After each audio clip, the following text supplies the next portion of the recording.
Fala, jovens, tá tudo belo? Bora começar mais um Tatu da Fruta Podcast, um podcast destinado a discutir fruticultura e assuntos relacionados. Jovem, voz do Tatu já tá totalmente recuperada, zero Covid e vamos que vamos. Continuando nosso conteúdo sobre poda, jovem. Provavelmente nosso penúltimo episódio sobre esse tema, dessa série que a gente vem falando de poda desde condução, conceitos, fundamentos, arqueamento e hoje nós vamos falar sobre os tipos de poda. Então a gente já fundamentou tudo, demos todas as bases e agora vamos falar da poda em si, da operação poda. Quando a gente fala em tipo de poda, a gente já puxa da nossa cabeça algumas culturas que são muito podadas, né? Um exemplo seria a videira, o pessegueiro, a figueira, a goiabeira, a manga. Todas são plantas que sempre tem aquela interrogação de como podar. Pela literatura que nós estamos seguindo, que é o livro Fruticultura, Fundamentos e Prática, que tem lá na bio do Tatu no Instagram, tem um link que você consegue achar o livro lá. Ele é gratuito, qualquer coisa digita no Google que vocês acham ele para download também. É um dos livros que eu acho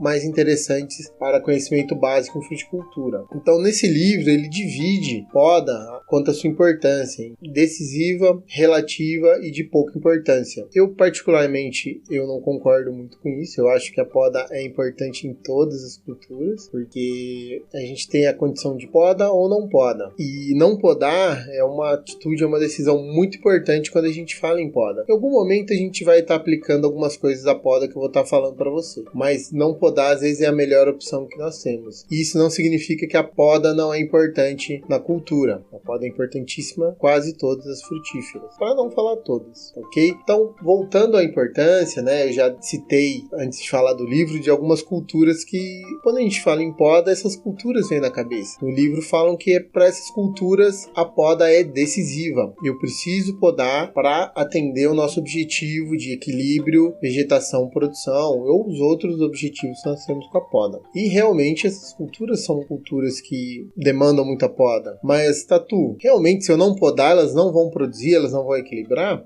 Pelo contrário, forem plantas mais jovens, mais bem cuidadas, elas vão continuar produzindo. O problema é que elas vão continuar crescendo. Lembra que a planta precisa crescer, ela precisa renovar as gemas para renovar por tabela as flores e produzir. Então a planta vai ganhando porte, vai ficando grande. Uma mangueira, se eu deixar ela sem poda, ela vira uma planta de 100 metros quadrados, 20 metros de altura, sei lá quantos de largura. Um pessegueiro da mesma forma, lógico que é uma planta com um porte menor. A figueira da mesma forma. Quantas figueiras nós temos a casa de vô, em chácara, que é uma figueira bem grande? A própria goiabeira. A goiabeira vai crescendo, vai crescendo, vai crescendo e ocupa uma área grande. Então a poda é decisiva em relação a essas culturas para quê? Para que eu mantenha a planta dentro do espaçamento que eu dei para ela. Para que eu regule esse vigor dessa planta, esse crescimento que vai gerar produção depois. Então é decisivo por isso. Imagina uma videira que eu não podo. Haja arame para ir amarrando essa videira a vida toda, porque ela vai crescendo, né? Vira um cipózão. Então por isso que a gente considera, e os autores consideram, poda decisiva para esse grupo de frutífera. O outro grupo de poda seria o de poda relativa, que aí vem algumas culturas que, quando a gente pensa nela, vem um ponto de interrogação na cabeça. Quando eu falo assim, poda da oliveira, poda do caquizeiro, poda da pereira, poda do abacateiro, para muitas pessoas isso tem uma interrogação. Eles sabem que tem de fazer uma poda, mas não sabem como, e sabem que se deixar a planta ali quietinha, a planta vai produzir. Então ela é relativa porque não é uma poda tão intensiva, tão agressiva como a gente faz nas frutíferas de poda decisiva, ou seja, eu vou entrar em momentos de poda para reorganizar a planta. Uma macieira eu podo todo ano? Podo. É uma poda muito mais tranquila do que uma poda do pessegueiro. A própria oliveira, nós começamos com uma cultura europeia aí, principalmente italiana, de desce tesoura, poda bichona. E hoje a gente sabe que não é bem assim. Ela precisa da poda, mas é uma poda mais de organização de copa do que uma poda de desponte, uma poda que vai induzir nova brotação. Macieira, pereira, da mesma mesma forma. Aqui, o abacateiro, a gente já sabe que tem de organizar a planta. As frutíferas de poda relativa são frutíferas assim, que eu não preciso ter uma intensidade de poda todo ano, mas que elas dependem da poda para estar organizada, para se manter.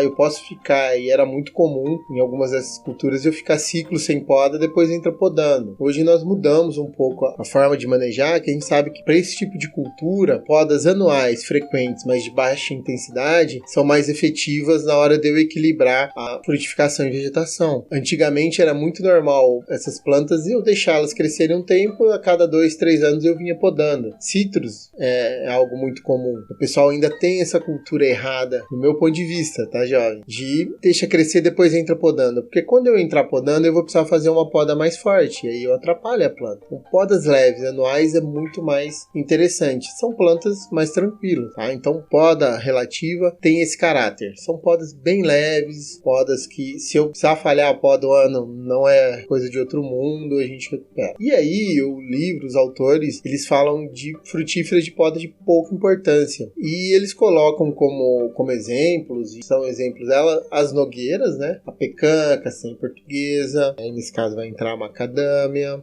a jabuticabeira, ela entra como uma nativa tropical nossa. E é pouca importância porque são plantas que atualmente, nos sistemas de produção, são muito extensivos, ou seja, a gente planta poucas plantas por hectare, deixa crescer, então a planta precisa ir crescendo, o crescimento natural dela funciona, porque a gente faz uma poda de condução inicial, a gente só dá um norte, deixa a bichinha se virar e eventualmente entra fazendo uma podinha de limpeza ou não, isso não vai afetar a produção. Também já é algo que eu, Pedro, eu não concordo muito, que a poda é importante mesmo para culturas mais extensivas, nós desde o início da planta podarmos, vai ser melhor. Como nós temos isso na nossa referência, e é uma referência de qualidade excelente, eu estou trazendo para vocês esses conceitos. Na minha opinião, a poda é importante em todos os casos, e aí nós vamos adaptá-la à condição de cada planta e à condição de cada cultivo. Então, tendo essa classificação das frutíferas, algo que é geral é que a poda quanto à fase de formação da planta. Basicamente, são 4 fases que eu tenho da planta. Nós vamos resgatar do podcast de ciclo de vida da planta, tanto do biociclo como do ciclo anual. Então, o primeiro tipo de poda, quanto à fase da planta, é a poda de formação, ou a poda de condução. E esse foi o primeiro episódio que nós falamos de poda. Então, na hora que acabar esse aqui, volta lá se tiver alguma dúvida, escuta o podcast e, caso ainda continue algumas dúvidas, mande mensagem pro Tatu. Mas basicamente é o que? Eu vou podar a planta de forma que eu darei um formato a ela. Então, a taça, o líder central, a palmeta, uma videira, um quiwizeiro, sei lá, uma espaldeira, um carramanchão. Então eu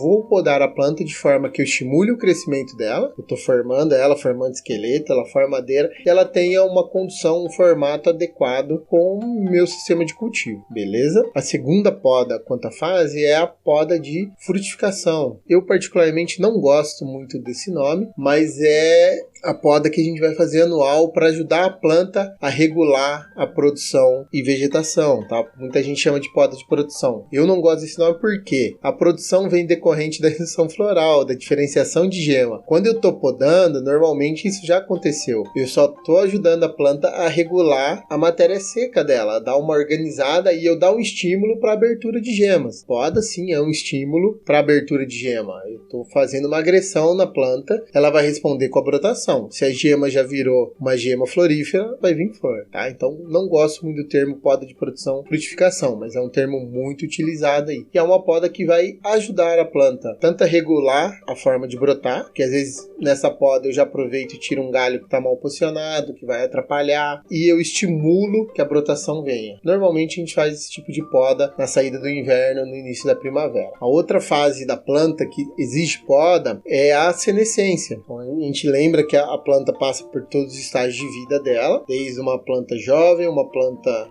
adolescente, uma planta adulta e uma planta senescente, vovozinha. Diferente de nós seres humanos, eu consigo fazer a planta rejuvenescer. Como? Fazendo podas drásticas, tá? Lembra dos fundamentos de poda. Então, se eu vier e fazer uma poda bem drástica, bem forte, trazer a planta de volta para o tronco principal, para o fuste, ou para próximo ao solo, eu dou muito vigor e ela rejuvenesce. Quando a gente vê que se o manejo está ok, ok, tá tudo bonitinho, e a planta começa a perder potencial produtivo e eu não quero renovar o plantio, eu posso fazer uma poda de rejuvenescimento, podas fortes. E a última fase da planta, que eu vou realizar alguma poda, seria bem relacionada ao ciclo anual, ao ciclo produtivo, principalmente na fase de recuperação. Então seria a fase pós-colheita, onde eu vou utilizar técnicas de poda de limpeza, que nada mais é do que eu vou aliviar a planta de galhos seco e doente, galhos que estão cruzados, fazendo sombras, galhos ladrões, com o intuito do quê? De aumentar principalmente a insolação da planta. Eu vou tirar galhos que estão com um vigor excessivo para que a planta tenha uma insolação melhor. Então são podas leves, mas com o intuito de melhorar a planta, por isso que a gente chama de planta de limpeza. E ela é sempre feita no pós-colheita,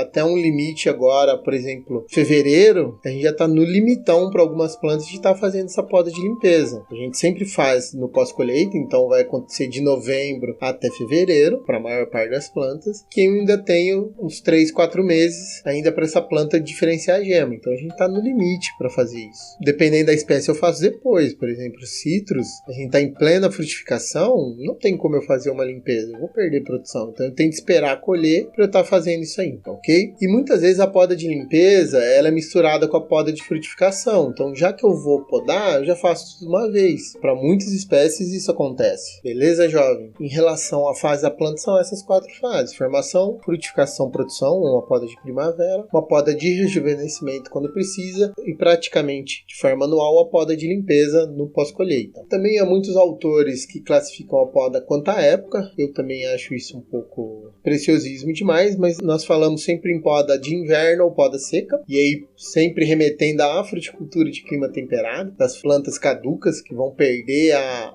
folha ali no inverno, então por isso seca, tá? Eu gosto mais de falar de poda de inverno ou poda de primavera, vai depender da literatura que nós estamos trabalhando. Essa é uma poda que a gente vai realizar sempre na saída do inverno, no início da primavera, normalmente final de julho, início de agosto. Mas se a gente pegar as estações do ano, a primavera começa só lá na frente. Essa época que você está falando ainda é inverno. Sim, jovem, concordo plenamente, só que é uma época que na maior parte do Brasil, principalmente sudeste, alguns lugares do centro-oeste, eu já não tenho mais frio. O clima começa a esquentar novamente, dando um indício de início de primavera para a planta. Por isso eu falo isso, mas se você estiver muito bravo com isso aí, fique na poda de inverno, que funciona também, beleza? E a outra poda relacionada à época é a poda de verão ou poda verde, que seria o quê? Eu vou podar a planta quando ela está enfolhada. Vem muito pesado em relação a plantas de clima temperado, né? Mas que tem essa terminologia. Nós vamos fazer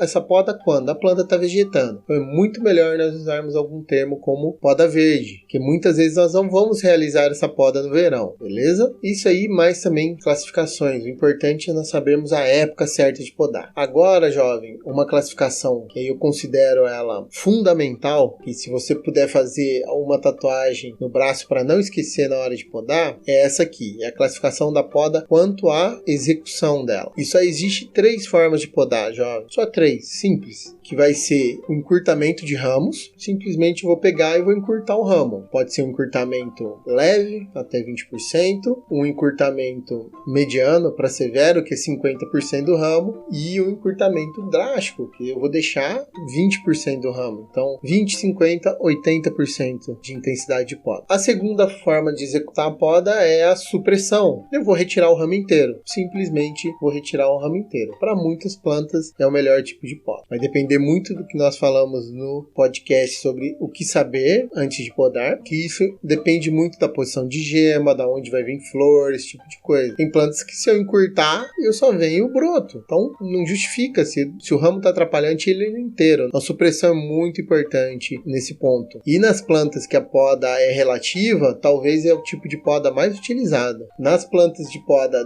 decisiva, nós trabalhamos muito encurtamento. Nas relativas, a maior parte é supressão. E a última forma de executar a poda é o encurtamento sobre ramo lateral, que nada mais é do que eu vou substituir uma estrutura inteira, principalmente utilizado quando eu estou falando em renovação, porque eu tenho uma estrutura, eu tenho um braço produtivo e ele já está ficando velho, ou já não está respondendo bem, está crescendo demais os galhos produtivos e os encurtamentos estão cada vez maior. O que eu vou fazer? Eu vou renovar isso aí. Então, a partir de uma brotação do meu braço, em vez de eu encurtar ele ou de eu suprimir suprimir algum galho, eu vou lá e corto ele todinho, eu renovo. Então, nas plantas de poda relativa é muito utilizado, principalmente em maçã e pera. Quando o galho já não está mais bem colocado, ele já tem um tamanho muito grande que não adianta mais eu suprimir ramos, já está causando problema, ou ele engrossou demais, lembra que eu falei, o ponto ideal é 1/3 do ramo para eu estar substituindo ele, né? Então, o encurtamento sobre o ramo lateral nada mais é do que substituição de ramos. Eu vou lá, aproveito uma gema ou uma brotação que já esteja lá, eu vou suprimir o galho todinho ali, vou encurtar ele ali e substituir ele, beleza? E aí, jovem, vem o que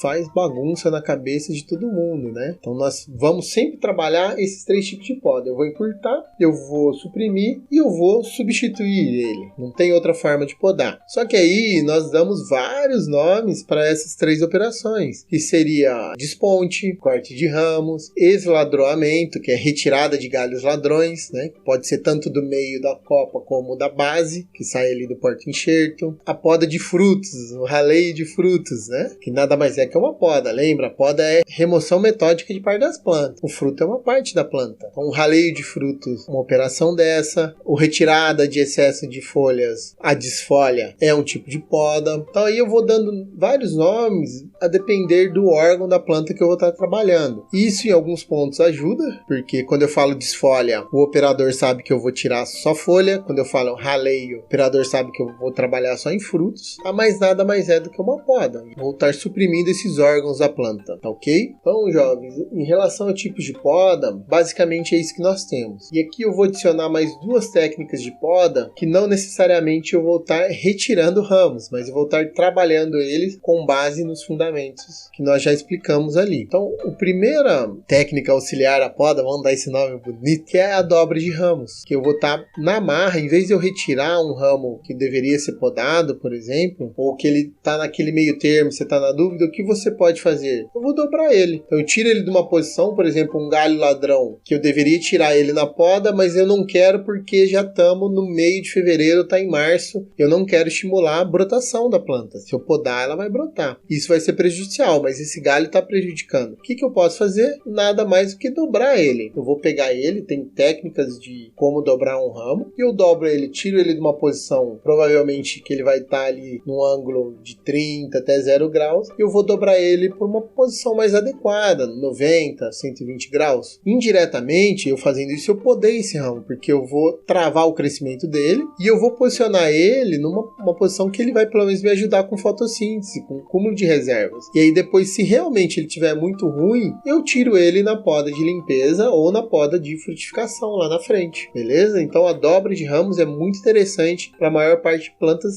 lenhosas. No pessegueiro, na mexeira, são técnicas muito utilizadas. Às vezes tem produtores que deixam de fazer a poda de limpeza e fazem só a dobra de ramos, para eles aproveitarem mais a maquinaria da planta. E a outra técnica auxiliar é o uso de regulador de crescimento. A gente fala de poda química, que eu vou estar utilizando substâncias hormonais que eu travo o crescimento da planta, impedindo que esse ramo cresça demais. Então aí eu vou evitar uma poda de limpeza, um desponte, e eu vou ajudar a planta a equilibrar a energia, beleza? E eu tenho alguns produtos que eu posso estar utilizando, que posteriormente nós podemos estar falando isso no episódio específico de regulador de crescimento. Fechou, jovem? Então, em relação aos tipos de poda e as formas de execução de poda, é isso que eu tinha de falar para vocês. Só uns recadinhos rápidos. Para quem acompanha o Instagram do Tatu, o @tatu da fruta, tá vendo que essa semana, até dia 14, eu tô sorteando um livro de fruticultura. É o livro Cultivo de Frutíferas Temperadas em Regiões Subtropicais e Tropicais. O professor Rafael Pio foi meu orientador de doutorado, do qual eu tenho a honra de ter participado da confecção do capítulo de caqui. Para quem tiver interesse, vai lá, curte a fotinho, segue o Tatu, compartilha nos stories marcando o Tatu e comenta ali marcando 2 amiguinhos que possam ter interesse em ganhar o livro ou pelo menos ter um conteúdo de fruticultura aí sempre no Instagram, beleza? Do mais, o Tatu tá criando um grupo de WhatsApp e um grupo de Telegram para trocar informações com vocês, tá? Então vai ser grupos para nós discutirmos fruticultura de uma forma ampla, só fruticultura, e no qual eu vou estar colocando algumas notícias que ao decorrer da semana vai acontecendo, tanto no Brasil como no mundo, que vão impactar a nossa fruticultura, mas é um espaço espaço para troca de informações. Então, quem tiver dúvidas ou conhecer uma técnica em alguma região diferente, quiser colocar lá, tirar dúvida com todos ali, a ideia desses grupos é isso. Então, também os links estão na bio do Tatu. E do mais, agora sim, siga o Tatu no Facebook, no TikTok, no LinkedIn. Qualquer dúvida, mande um e-mail para nós. Posso demorar um pouquinho para responder, mas eu vou responder todo mundo. E até semana que vem.